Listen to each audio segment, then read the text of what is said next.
नमस्कार दोस्तों, आज हम लोग वैदिक सभ्यता के बारे में पढ़ेंगे।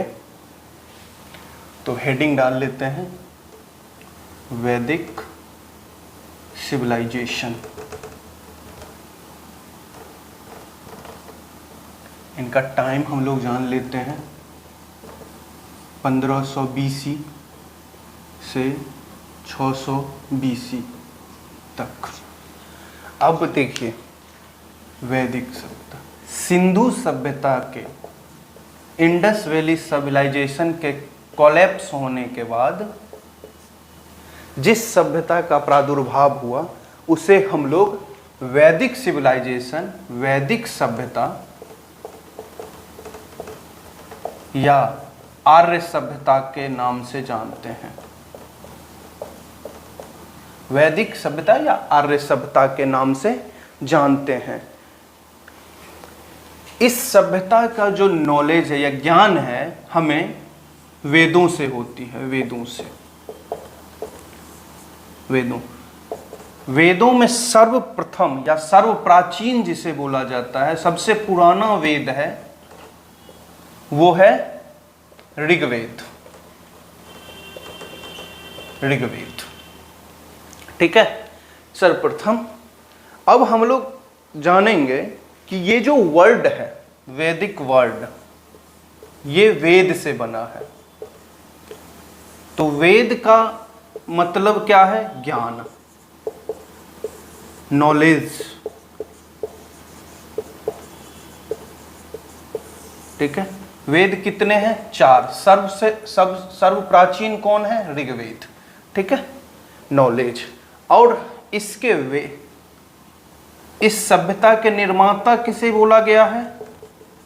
आर्य सभ्यता के निर्माता, तो आर्य को। आर्य का मतलब क्या होता है? श्रेष्ठ, अभिजात, कुलीन।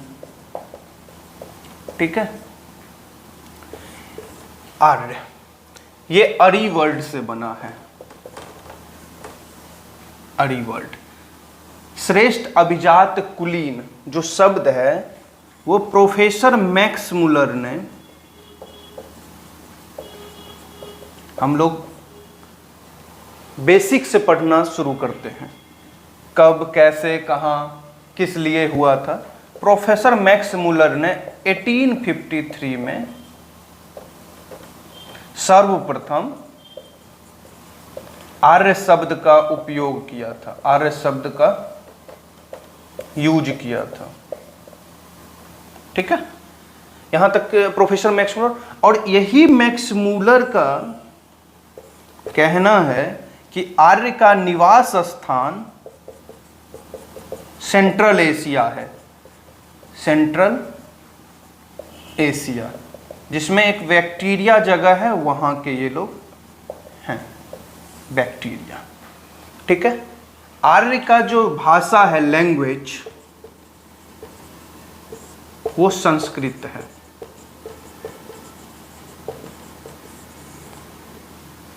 पिछले टॉपिक में या इंडस वैली सिविलाइजेशन का जब पतन के बारे में, कोलैप्स के बारे में आप पढ़ोगे तो सबसे महत्वपूर्ण जो आता है वो कहा जाता है इन्वेजन ऑफ आर्यंस। तो आर्यों का आक्रमण इंडस वैली सिविलाइजेशन में हुआ। उसके बाद वो जो सिविलाइजेशन थी वो खत्म हुई और नए सिविलाइजेशन का, और ये भारत का सबसे पुराना सिविलाइजेशन है। ठीक है, और इनका लैंग्वेज है संस्कृत। तो यहाँ तक हमें समझ आ गया कि वैदिक सिविलाइजेशन या आर्य सभ्यता, वेद वर्ड से वैदिक सिविलाइजेशन बना है।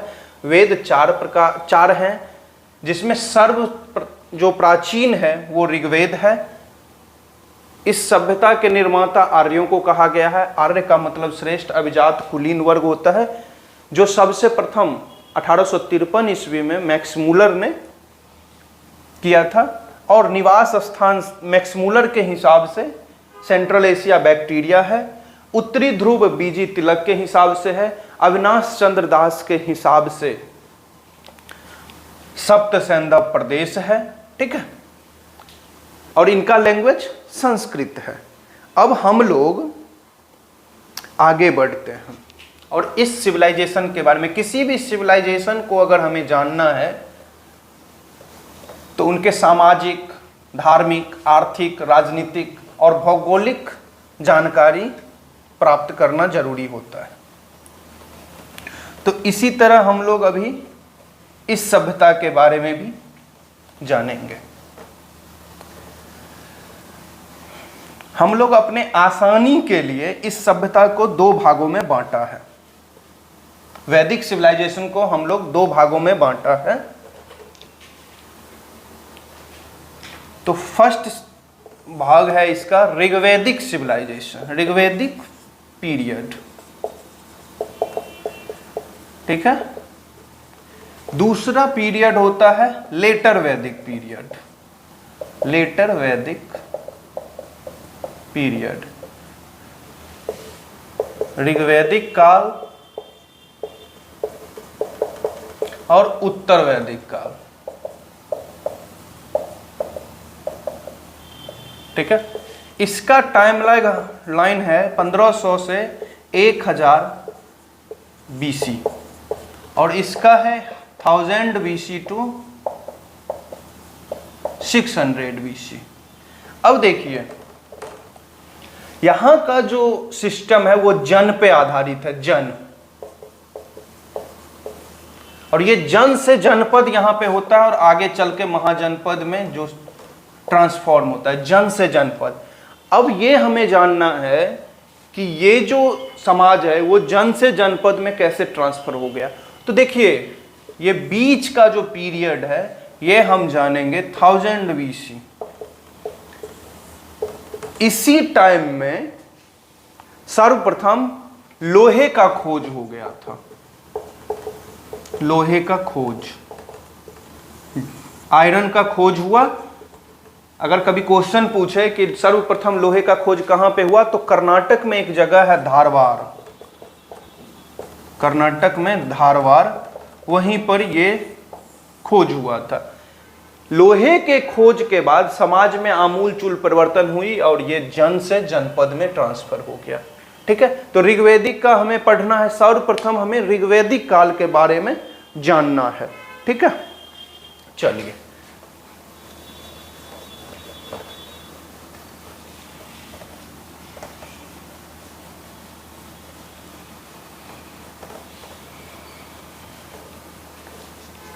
ऋग्वैदिक पीरियड,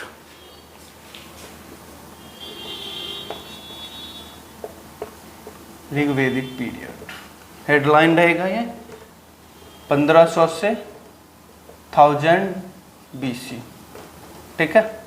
अब देखिए ये यहाँ का हम पहले आपको भूमिका कुछ बता देते हैं कि सिंधु सभ्यता जिस तरह से अर्बन सिविलाइजेशन है, Indus valley civilisation urban civilisation है, इसके विपरीत ऋग्वैदिक पीरियड ग्रामीण सभ्यता है, ग्रामीण सभ्यता।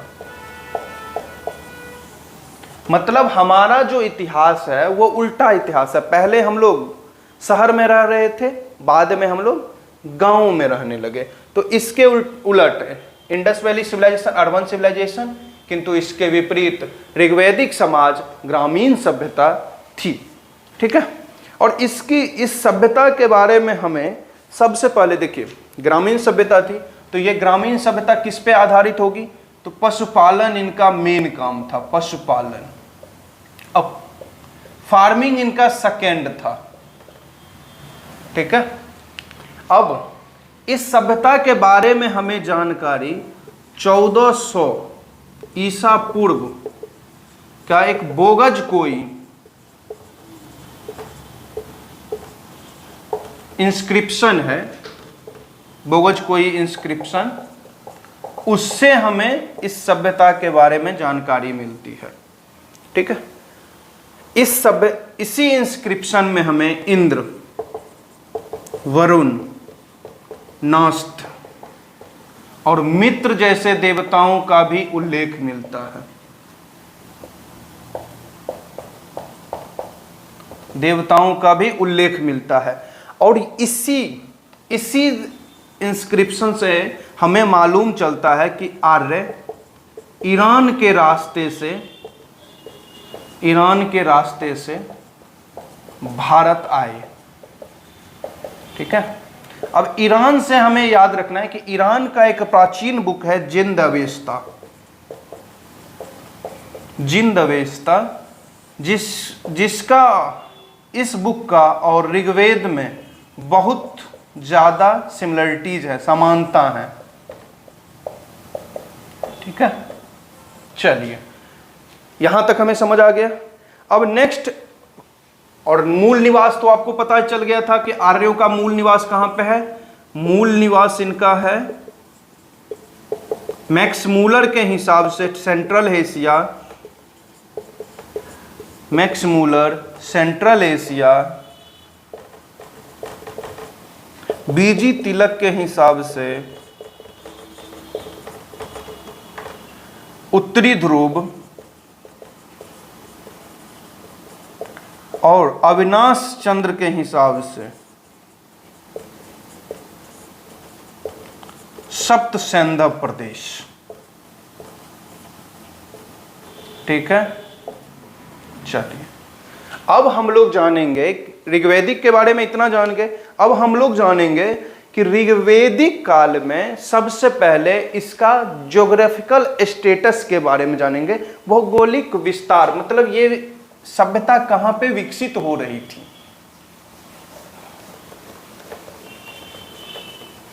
ठीक है,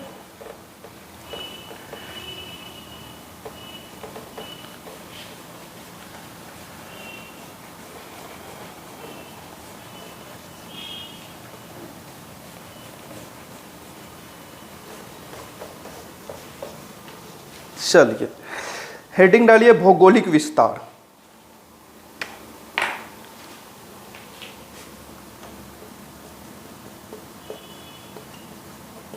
भौगोलिक विस्तार।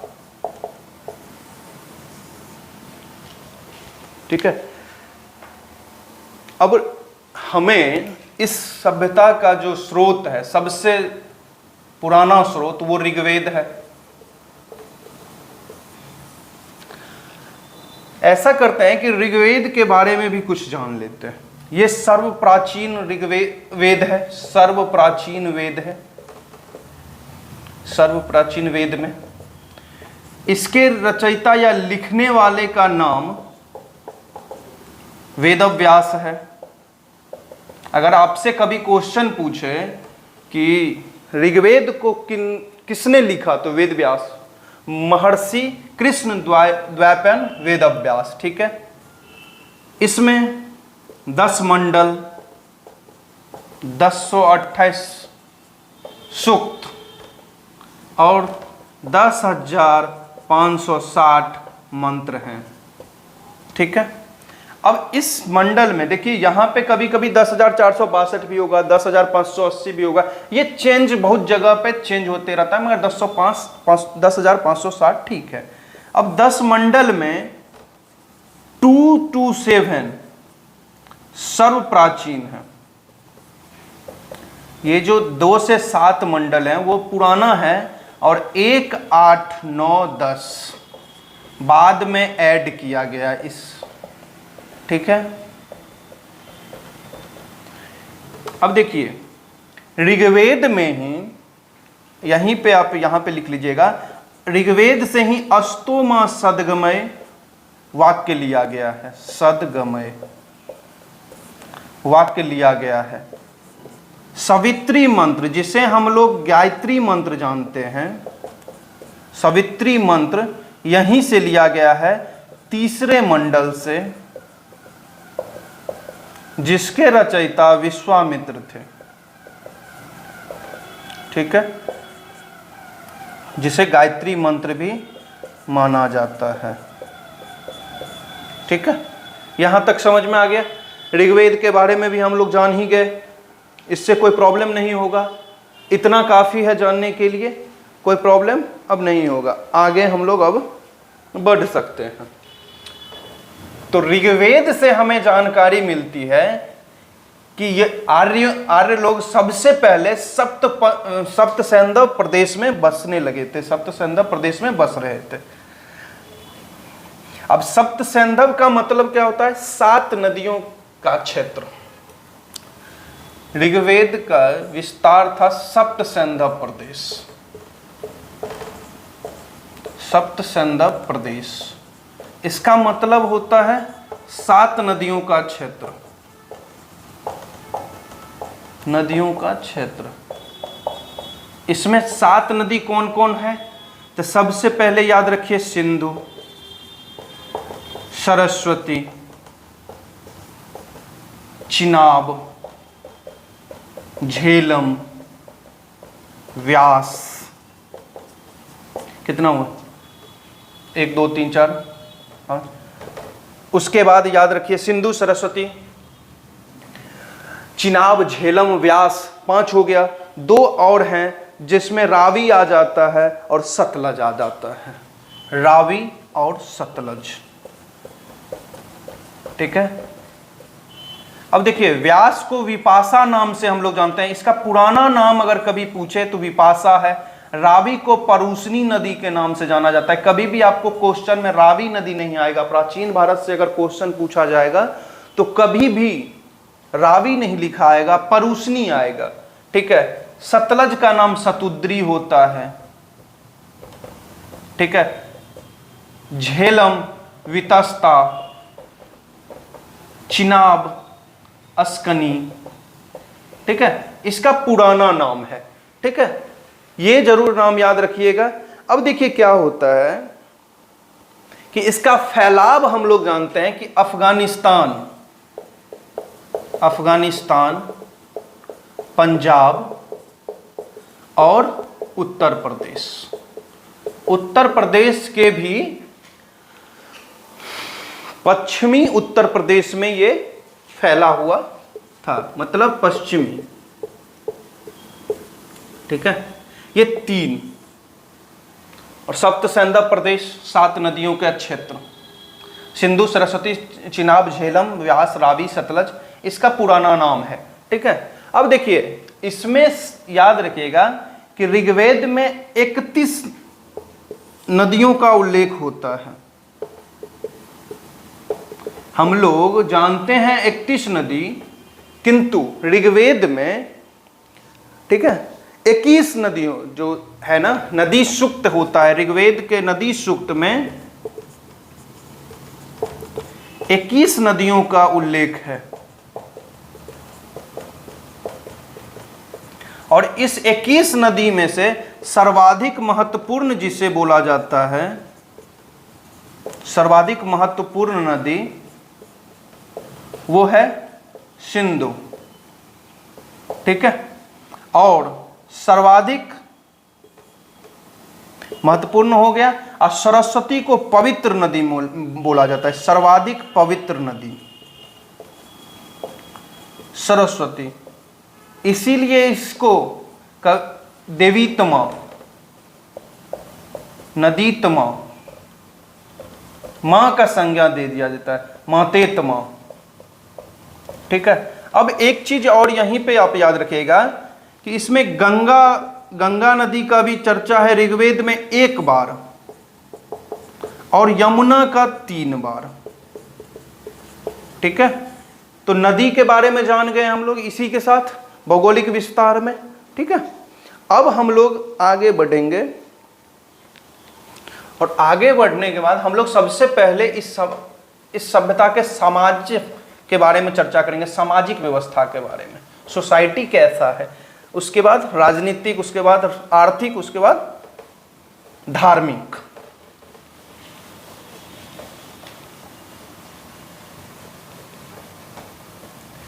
चलिए हेडिंग दीजिए, सामाजिक स्थिति।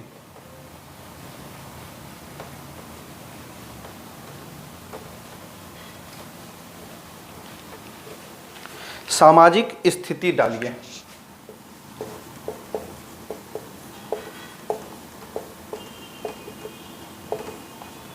ऋग्वेदिक काल के सामाजिक स्थिति के बारे में हम लोग अभी अब चर्चा करेंगे।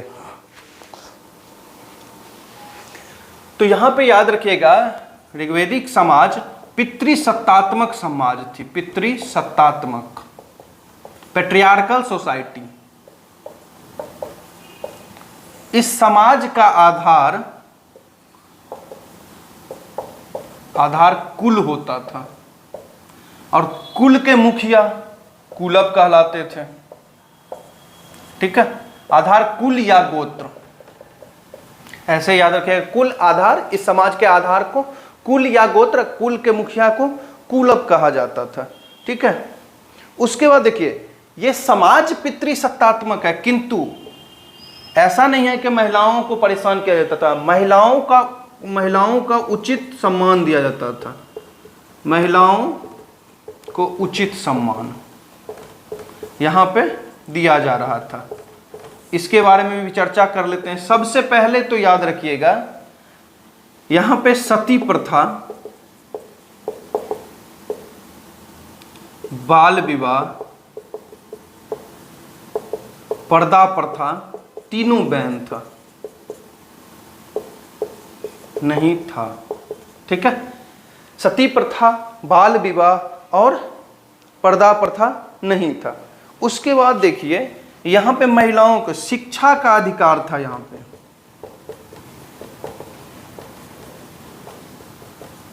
इसीलिए आप कभी कभी नाम घोषा, विदुषी महिला का नाम जानेंगे, घोषा, अपाला, विश्वारा, ठीक है, लोपामुद्रा, इन लोगों का नाम आप ऋग्वैदिक काल में सुनेंगे। तो शिक्षा का अधिकार था। ठीक है, महिलाओं को उपनयन संस्कार का भी अधिकार था। उपनयन संस्कार का अधिकार था। ठीक है, उसके बाद यहीं पे आप रख लीजिए, यज्ञ कार्यों में पति के साथ, यज्ञ कार्यों में आज भी कोई भी यज्ञ होता है तो पति पत्नी दोनों बैठ के यज्ञ करते हैं, तो यहीं से आया है, यज्ञ कार्यों में भी पति के साथ। ठीक है, उसके बाद देखिए यहां तक तो महिलाओं को मिल रहा है। उसके बाद यहां पे याद रखिए विधवा विवाह का प्रचलन था। विधवा विवाह का प्रचलन। आप एक और चीज से जान सकते हैं कि महिलाओं, ऋग्वैदिक काल में सबसे ज्यादा महत्वपूर्ण अगर कोई पशु था तो वो गाय थी, और गाय दूहने का अधिकार पुत्रियों को मिला हुआ था और उसे दूहिता कहा जाता था। दूहिता, गाय दूहने के कारण। ठीक है, तो यहां तक आ गया शिक्षा का अधिकार, उपनयन संस्कार, यज्ञ कार्य। उसके बाद देखिए विधवा विवाह हो ही गया, और इससे आप एक और चीज लिख लीजिए, यहां पे दहेज नहीं था, दहेज प्रथा नहीं थी। गिफ्ट को ये लोग वहतु शब्द दिए हुए थे। वहतु, गिफ्ट, मतलब शादी हमारी या आपकी अगर हो रही है तो गिफ्ट, जैसे आजकल दहेज को गिफ्ट बोला जाता है, गरीब के शादी में दहेज बोला जाता है, अमीरों का शादी में गिफ्ट दिया जाता है। ठीक है, तो वही गिफ्ट, वहतु बोला जाता था। तो महिलाओं को उचित सम्मान यहाँ पे पितृसत्तात्मक समाज होते हुए भी दिया जा रहा था। समाज में संयुक्त परिवार की प्रथा थी। आज भी ज्यादातर गांवों में संयुक्त परिवार साथ रहते हैं। संयुक्त परिवार की प्रथा थी। दादा, नाती, पोता, पोती सभी एक साथ रहते थे, और उस एक साथ रहने वाले को नपत्री बोला जाता था। नपत्री, ठीक है, दादा, पोता, नाती, नाती, संयुक्त परिवार में जो भी रह रहे हैं उसको नपत्री बोला जाता था। ठीक है, अब यहां पे देखिए सामाजिक स्थिति में वर्ण व्यवस्था थी। चार व्यवस्था, वर्ण व्यवस्था में 4 वर्ण का उल्लेख है। 4 वर्ण, ब्राह्मण। चलिए इसको आगे ही बढ़ाते हैं। वर्ण व्यवस्था में अभी के समान नहीं था कि अगर मैं ब्राह्मण हूं तो मेरा बेटा भी ब्राह्मण होगा। जन्म के आधार पर नहीं हो रहा था, कर्म के आधार पर समाज चल रही थी यहाँ की। यहां पे वर्ण व्यवस्था थी। कौन से मंडल में? ऋग्वेद के पुरुष सूक्त, ऋग्वेद के 10वें मंडल के पुरुष सूक्त में वर्ण व्यवस्था का चर्चा है, जिसमें 4 वर्ण हैं, ब्राह्मण, क्षत्रिय, वैश्य, ब्राह्मण, क्षत्रिय, वैश्य, शूद्र। ब्राह्मण को मुख से बोला गया है कि ब्रह्मा के मुख से, क्षत्रिय को भुजा से बोला गया है, वैश्य को जांग से बोला गया है और शूद्र को पैर से बोला गया है। ठीक है, वर्ण व्यवस्था 4 वर्ण है।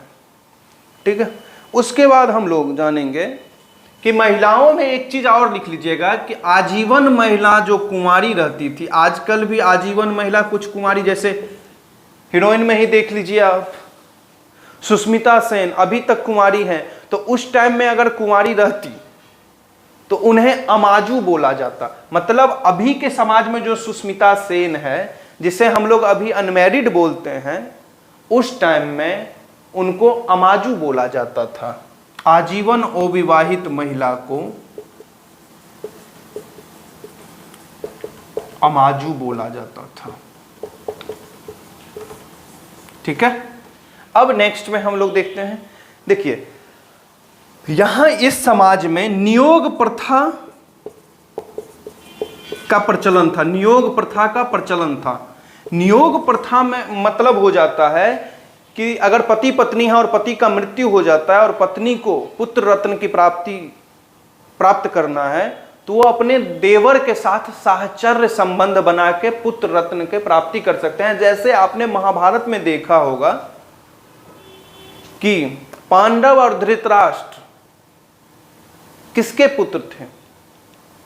ठीक है, वैसे ही तो नियोग प्रथा यहां पे हो रहा था, पुत्र रत्न के प्राप्ति के लिए नियोग प्रथा हो रहा था। अब देखिए यहां पे दास प्रथा जो है ना, ये इस समाज में दास प्रथा तो था, मगर रोम और यूनान के भांति नहीं था। दास प्रथा थी मगर रोम और यूनान के भांति नहीं थे।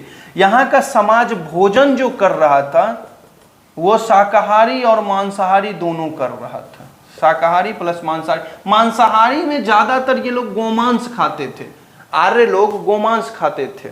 वो आगे मैं बताऊंगा कि गौ बहुत ज्यादा इंपॉर्टेंट है इस समाज के लिए। वैदिक काल में गौ गाय सबसे ज्यादा इंपॉर्टेंट है।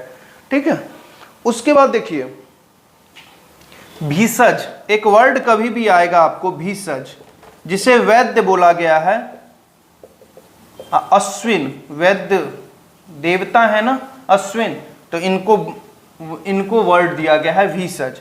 अब मृतकों के लिए, इस समाज में मृतकों के लिए जब कोई, देखिए इतना हो गया तो मौत तो होगी, तो मौत जो हो रही है तो उसे दफनाया कैसे जाएगा। तो कभी कभी दफनाया भी जा रहा था और कभी कभी मृतकों को जलाया भी जा रहा था। ठीक है, तो ये सामाजिक व्यवस्था हमें पता चल गई।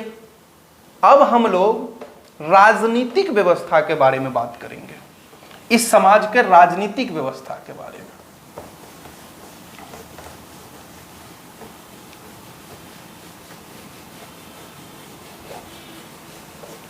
चलिए हेडिंग दीजिए, राजनीतिक व्यवस्था, पॉलिटिकल सिस्टम। ठीक है, चलिए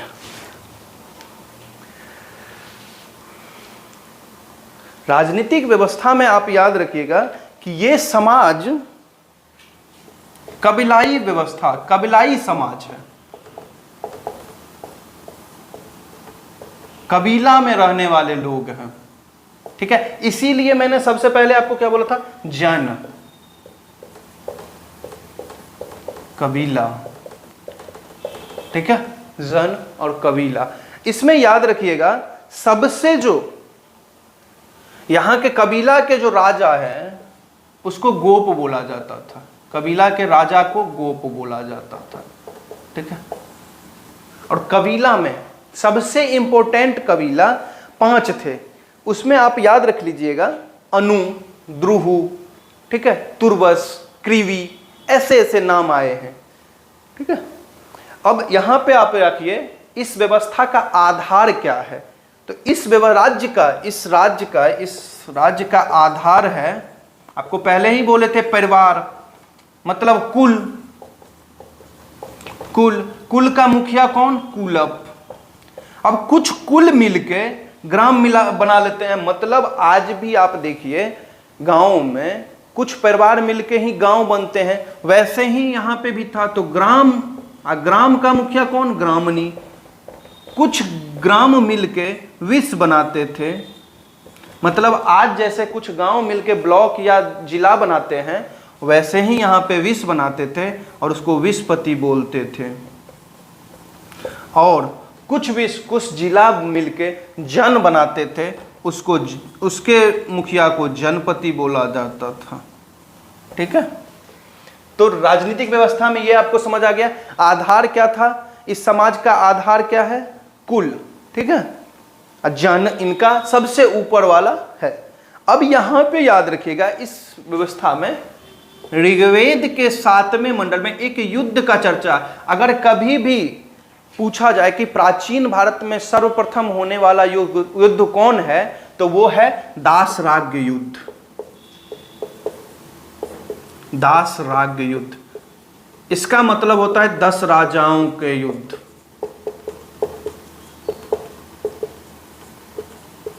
और ये पारूसनी नदी के किनारे हुआ था। पारूसनी, जिसे हम लोग रावी नदी जानते हैं, रावी नदी के किनारे हुआ था।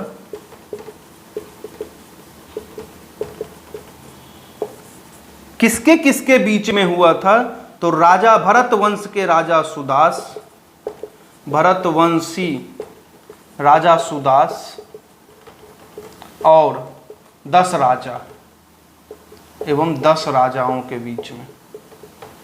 10 राजाओं में 5 आर्य राजा थे और 5 अनार्य राजा थे। ठीक है, इस युद्ध का कारण था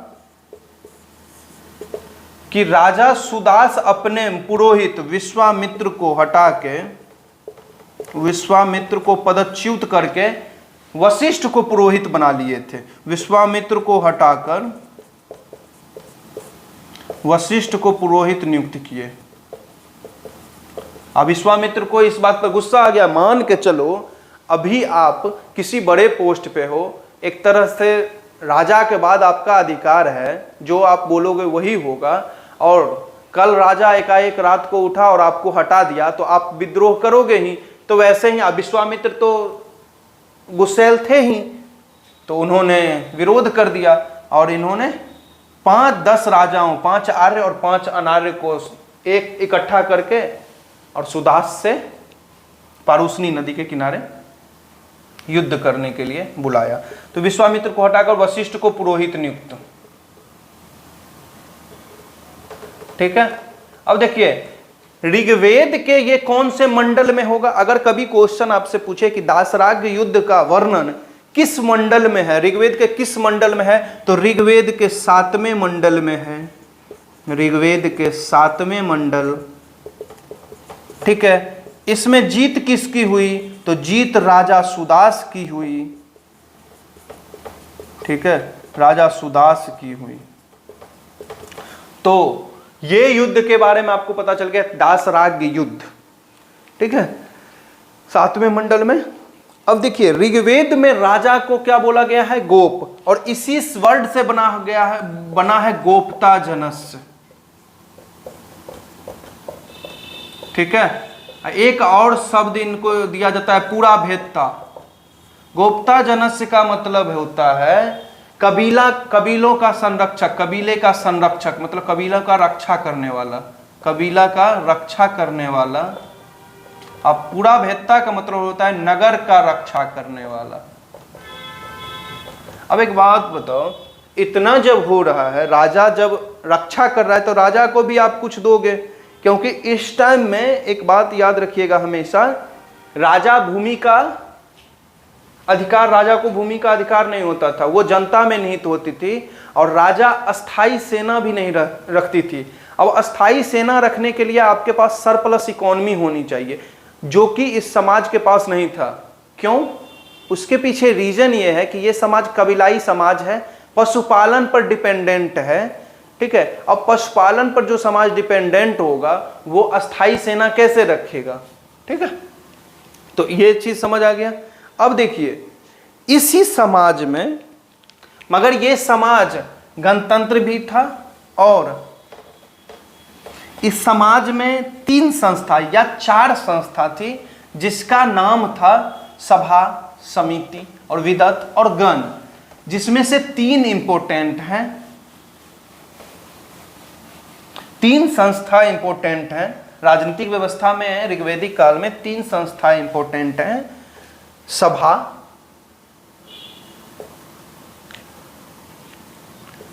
3 संस्था। पहला का नाम है सभा, दूसरा का नाम है समिति, तीसरा का नाम है विदत। सभा और समिति दोनों को प्रजापुत्र की 2 पुत्रियां बोला गया है। प्रजापति के 2 पुत्रियां, जुड़वा पुत्री भी लिख सकते हैं आप, 2 जुड़वा पुत्री। ठीक है। अब सभा जो है, सभा इंटेलेक्चुअल लोगों या बूढ़े लोगों या बुजुर्ग लोगों की सभा है। ठीक है, बुजुर्ग लोगों की सभा, इंटेलेक्चुअल, पढ़े लिखे, संभ्रांत कुलीन वर्गों की संस्था, कुलीन वर्गों, पढ़े लिखे और कुलीन वर्गों की संस्था। ठीक है, ये सभा है। अब समिति क्या है? जनमानुष के सभ्यता, कोई भी आ सकता है, हर इंसान के लिए ये खुला हुआ है। अब सभा में याद रखिएगा, अगर कभी पूछे कि सभा का यूज कितना बार हुआ है ऋग्वेद में, तो 8 बार, और समिति 9 बार। ठीक है, और समिति में जन सामान्य की भागीदारी। ठीक है, और ये जो समिति है वो राजा की नियुक्ति, पदच्युत करने का अधिकार, नियुक्ति, पदच्युत का अधिकार, और इस पर राजा पर नियंत्रण रखती थी। और सभा समिति में महिलाओं का प्रवेश संभव था, महिलाओं का प्रवेश संभव। ठीक है, अगर सभा और समिति के बारे में पूछे तो ये समझ आ गया कि सभा में श्रेष्ठ और संभ्रांत लोगों की संस्था थी, ये 8 बार इनका उपयोग हुआ है ऋग्वेद में। समिति का 9 बार उल्लेख हुआ है। राजनीतिक संस्था थी जिसमें जन सामान्य की भागीदारी थी, राजा का नियुक्ति और पदच्युत का था, और स्त्री और पुरुष दोनों का, महिलाओं और पुरुष और महिला दोनों का प्रवेश संभव था। और विदत में याद रखिएगा महिलाओं का प्रवेश नहीं था, पुरुषों का प्रवेश था। और इसमें था कि युद्ध में जीते हुए गाय या युद्ध में जीते हुए संपत्ति का बंटवारा इसी के माध्यम से होता था। ठीक है, तो विदत, ये बाद में क्या हुआ, इस संस्था को उत्तर वैदिक काल में खत्म कर दिया गया, क्योंकि राजा बहुत ज्यादा ताकतवर हो गया। खत्म तो ये दोनों भी हुई थी, सभा और समिति भी, किंतु उत्तर वैदिक काल में विदत का नामो निशान नहीं रहा। ये लोग थोड़ा बहुत रहा, मगर बाद में इसको भी खत्म कर दिया गया। और विदत का ऋग्वेद में 122 बार उल्लेख है, 122 बार उल्लेख। तो अब ये चीज अगर कभी पूछे, 3 संस्था तो सभा, समिति और विदत। ठीक है, युद्ध में प्राप्त आयों का वितरण, न्यायिक व्यवस्था, यही सब था। ठीक है, अब हम लोग नेक्स्ट जो टॉपिक है हमारा वो कौन होगा, नेक्स्ट लाइन, वो हमारा है आर्थिक और धार्मिक स्थिति। 2 स्थिति हम लोग जान गए, सामाजिक जान गए, राजनीतिक जान गए। अब आर्थिक और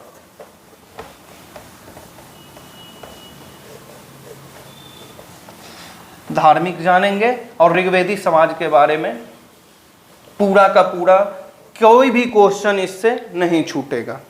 ठीक है, अब चलिए हम लोग राजनीतिक आर्थिक जानते हैं। इकोनॉमी की स्थिति, आर्थिक में पहले ही आपको बोले, जब कबलाई संस्था है, यहाँ पे कबलाई संगठन है, तो आर्थिक कैसा होगा, ग्रामीण सभ्यता है और कबीलाई में लोग रह रहे हैं, तो ग्रामीण और कबीलाई जब है ग्रामीण प्लस कबीलाई। ठीक है, ग्रामीण में सबसे पहले याद रखिएगा पशुपालन पर आधारित, पशुपालन पर निर्भर है ये समाज, निर्भर समाज।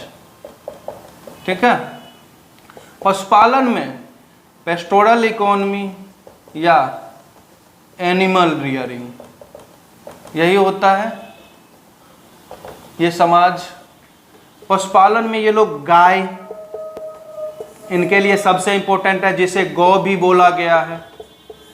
ठीक है, और कबीलाई में आप याद रखिएगा, कबीलाई में इतना हो गया।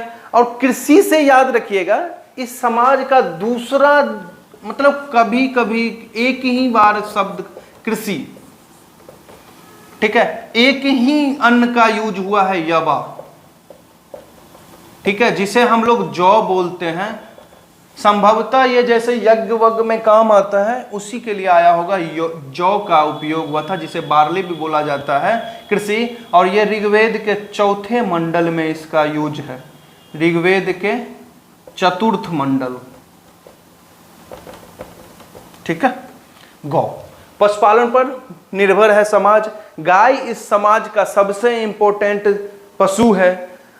इसके पीछे आपको हम बता देते हैं कि देखिए, गाय को इस समाज में अघन्या बोला गया है, अघन्या, नौ मारे जाने योग्य पशु, नौ मारे जाने योग्य पशु।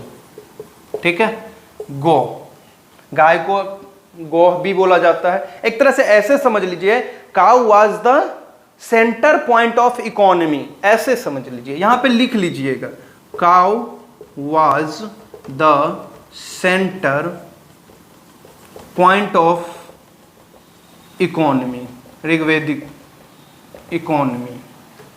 ठीक है, cow was the center point of economy.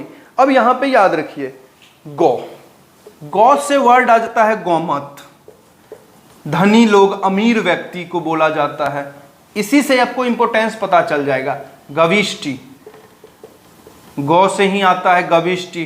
गविष्टि का मतलब हो जाता है युद्ध, गविष्टि का मतलब हो जाता है युद्ध। ठीक है, फिर गोप, गोप का मतलब हो जाता है राजा। ठीक है, गोधन, गोधन जहां पे गाय रह रहा है वहां का। और गोधली, गोधली का मतलब हो जाता है टाइम, समय। मतलब इतना ज्यादा इंपॉर्टेंट है ये पशु। ठीक है, गौ, आपको सबसे पहले बोले थे कि महिला पुत्रियां ही दूध दूहती थी तो दूहिता बोला जाता था महिला। ठीक है, पुत्री दूध दूह रही थी, अघन्या बोला जाता, अष्टकर्णी भी बोला जाता है। इसके गौ को इंपॉर्टेंट बनाने के लिए अष्टकर्णी भी इसे बोला गया है। ठीक है, और याद रखिएगा कि अधिकांश लड़ाई इस टाइम का गाय के कारण ही हुआ है, अधिकांश लड़ाई, क्योंकि इस समाज में सबसे इंपॉर्टेंट जो पशु है वो गाय ही है। ठीक है, तो जब गाय सबसे इंपॉर्टेंट होगी तो लड़ाई भी तो इसी के कारण होगी। इसी को लूटने के लिए तो किया जाएगा कि गाय को, जो जिसके पास ज्यादा गाय होगा वो गोमत होगा, पैसा वाला होगा, अमीर होगा। जैसे आज जिसके पास ज्यादा पैसा है, इंडस्ट्री है, वो पैसा वाला है, वैसे इस टाइम में जिसके पास गाय था वो अमीर था। ठीक है, अब देखिए यहां पे तो हम लोग आ गए हैं। गाय के साथ साथ आप याद रखिएगा घोड़ा, घोड़ा भी इंपॉर्टेंट है, बैल, बकरी। ठीक है, ये सब भी इस टाइम में चल रही थे। गाय के बाद दूसरा सबसे इंपॉर्टेंट घोड़ा था, गाय के बाद सबसे इंपॉर्टेंट घोड़ा था। और यहां पे याद रखिएगा इस टाइम में आर्थिक इकोनॉमी में बार्टर सिस्टम था, बार्टर सिस्टम, वस्तु विनिमय प्रणाली, वस्तु विनिमय प्रणाली। मतलब आज के समाज में मान के चलिए कि मुझे गेहूं की जरूरत है, आप और किसी के पास चावल है, और मुझे गेहूं चाहिए और मैं अपना गेहूं उससे ले लूं और अपना चावल उसे दे दूं, तो बार्टर सिस्टम हो गया। आपको जो जिस चीज़ की ज़रूरत है वो मैं दे रहा हूं और मुझे जिस चीज़ की ज़रूरत है वो आप दे रहे हो। तो यहाँ पे वस्तु विनिमय प्रणाली में सबसे इंपॉर्टेंट गाय, घोड़ा और निष्क, एक वर्ड याद रखिएगा, निष्क। निष्क ये या तो सोने का आभूषण था या सोने का कोई टुकड़ा था, सोने का टुकड़ा। इस समाज में बार्टर सिस्टम से हो रहा था, वस्तु विनिमय प्रणाली से हो रहा था। कौन कौन? गाय, घोड़ा और निष्क के माध्यम से सोने का आभूषण। निष्क को सोने का आभूषण या सोने का टुकड़ा कहा जाता है। ठीक है, अब देखिए यहां पे याद रखिएगा एक क्वेश्चन बहुत जबरदस्त है। कभी भी आप याद रखिएगा इस समाज में कर वसूलने वाले को क्या बोला गया, ये जरूर याद रखिएगा। ये क्वेश्चन बार बार पूछा गया है। यहाँ के समाज में रत्निन जो वर्ड है ना, देखिए इस टाइम में रत्निन एक वर्ड आ जाता है। 12 रत्निन हुए हैं, जिसमें युवराज, सेनानी, पुरोहित, संग्रहकर्ता, कर वसूलने वाला। ठीक है, ठीक है, कर वसूलने, देखिए रत्निन में याद रखिएगा सेनानी, नाम भी लिखी लीजिए, पुरोहित, ठीक है, उसके बाद युवराज, एक नाम जरूर याद रखिए, भारदू, भारदूत। ठीक है, यही कर वसूलने वाला था। ये क्वेश्चन प्रीलिम्स में बार बार, भाग दूध होगा, भार नहीं भाग दूध हो जाएगा। भाग, भाग मतलब आपके पैसा का दूहने वाला। ठीक है, भाग दू, याद रख लीजिए। ये क्वेश्चन प्री में बहुत बार पूछा गया है। और यहाँ का जब यहाँ पे समाज ही कबलाई और ग्रामीण है तो टैक्स तो लगेगा ही नहीं, टैक्स सिस्टम यहाँ पे नहीं है। तो टैक्स सिस्टम में याद रखिएगा आप, यहाँ पे स्वेच्छा से दिया जाता है, स्वेच्छाचारी सिस्टम है कि अगर हमको मन हो रहा है तो हम राजा को कुछ पैसा दे रहे हैं। जो बाद में आगे चल के वैदिक, ये ऋग्वैदिक खत्म होने के बाद उत्तर वैदिक में 1/16 कर दिया गया कि इतना कर आपको देना पड़ेगा, किंतु यहाँ पे स्वेच्छा से था कि मेरा मन है तो देंगे, नहीं मन है तो नहीं देंगे। ठीक है, और भागदूत याद रखिएगा, संग्रहिती याद रखिएगा, युवराज याद रखिएगा, सेनानी, यहाँ पे रथकार थे। ठीक है, बढ़ई थे, कुम्हार थे, चर्मकार, ये सब थे। और एक और वर्ड आप याद रख लीजिएगा यहाँ पे, अयस, या तो तांबे के लिए उपयोग हुआ है या कांसा के लिए। तांबा या कांसा, कांसे के लिए ये वर्ड यूज किया गया है। ठीक है, तो हमारा आर्थिक का ये हो गया कि आर्थिक समाज कैसा था, तो ग्रामीण कबीलाई थी, ग्रामीण सभ्यता और कबीलाई। ग्रामीण में हमें याद रखना है कि पशुपालन पर निर्भर समाज था, पेस्टोरल इकोनॉमी थी। कृषि इनका द्वितीय था, द्वितीयक। ठीक है, कृषि में यव एक वर्ड आया है, यव अनाज जो जौ है। ऋग्वेद में चतुर्थ मंडल में इसका उपयोग मतलब नाम आया है। पशुपालन में सबसे इंपॉर्टेंट गाय है, गाय को ही गौ बोला जाता है। गौ से गौमत, अमीर, गविष्टि, गोप, गोधुली। Cow was the center point of economy. Rigveda में काउ सबसे इंपॉर्टेंट है, जिसे अघन्या बोला गया है, 9 मारे जाने योग्य पशु। गाय को दूहने वाले को दूहिता, जो पुत्री ही दूहेगी। ठीक है, गाय के कारण ये अधिकांश लड़ाई हुई है। और इस समाज में आर्थिक सिस्टम इसका जो चल रहा था वो बार्टर सिस्टम था, वस्तु विनिमय प्रणाली, जो गाय घोड़ा निष्क के माध्यम से हो रहा था। निष्क सोने का आभूषण, सोने का टुकड़ा था। अयस एक वर्ड है जो तांबे या कांसे के लिए उपयोग किया गया है। टैक्स सिस्टम यहाँ पे स्वेच्छा से, मन है तो देंगे, नहीं मन है तो नहीं देंगे। ठीक है, चलिए अब नेक्स्ट हम लोग यहाँ तक समझ गए। अब नेक्स्ट हम लोग जानेंगे और यहां पर धार्मिक स्थिति।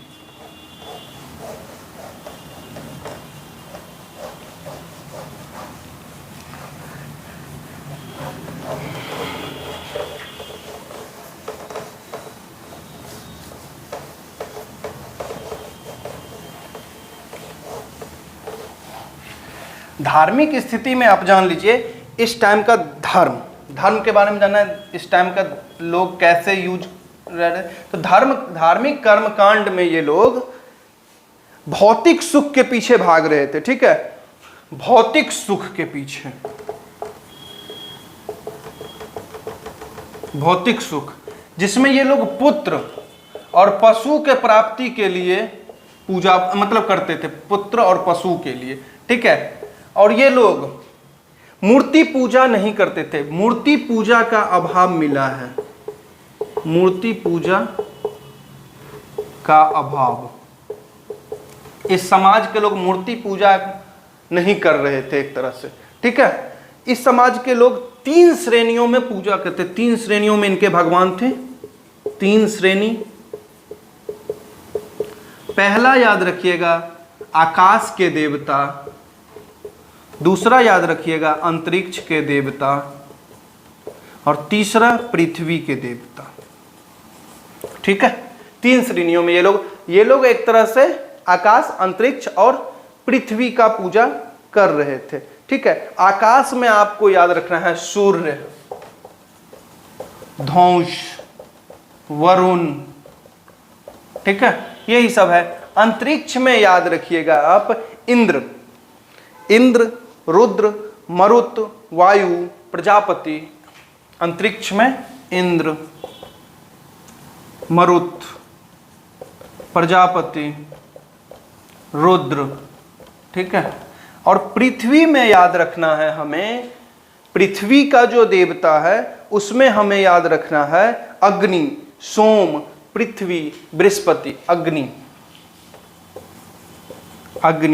सोम, पृथ्वी, बृहस्पति। अब यहां पे याद रखिएगा ऋग्वेद काल में सबसे इंपॉर्टेंट देवता इंद्र है, इसे पुरंदर भी बोला गया है। पुरंदर, दुर्ग तोड़ने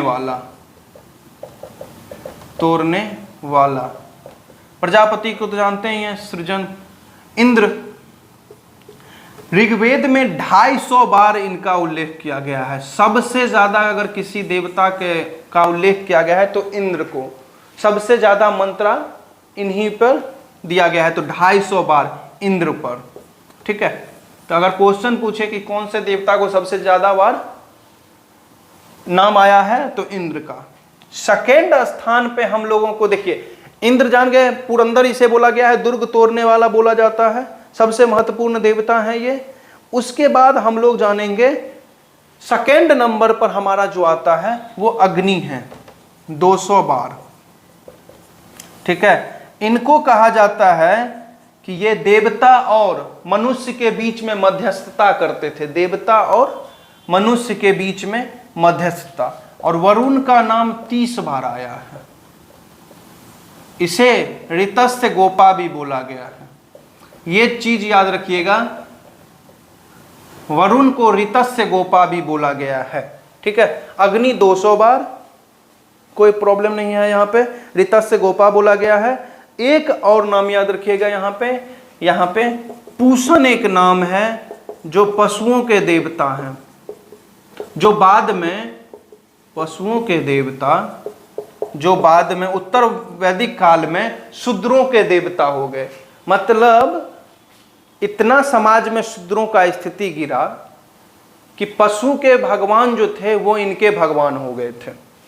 ठीक है, पूषण पशुओं के देवता, जो बाद उत्तर वैदिक काल में शूद्रों के देवता हो गए। और गायत्री मंत्र आपको पता चल ही गया, गायत्री मंत्र तीसरे मंडल में जो सविता देवी के देवता के लिए था, गायत्री मंत्र तीसरा मंडल विश्वामित्र ने लिखा था, विश्वामित्र। ठीक है, सवित्री या सविता देवी, सावित्री। गायत्री मंत्र हो गया। अस्तोमा सदगमय इसी वर्ड से इसी ऋग्वेद से आया था। सोम जो है वो पेय पदार्थ है। सोम और सूरा पेय पदार्थ है, पेय पदार्थ जिसका उल्लेख ऋग्वेद के 9वें मंडल में है। ठीक है, ऋग्वेद के 9वें मंडल में है। उसके बाद हम लोग आगे बढ़ेंगे तो एक वर्ड एक और स्टार करके लिखिएगा, सरस्वती।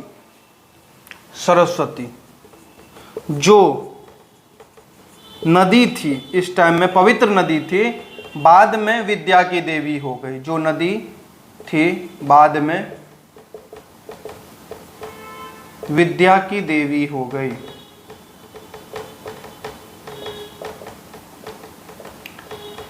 मूर्ति पूजा आपको पता ही है कि इस समाज में मूर्ति पूजा नहीं थी। और इसी के साथ याद रखिएगा कि ऋग्वैदिक काल यहीं पे खत्म होती है।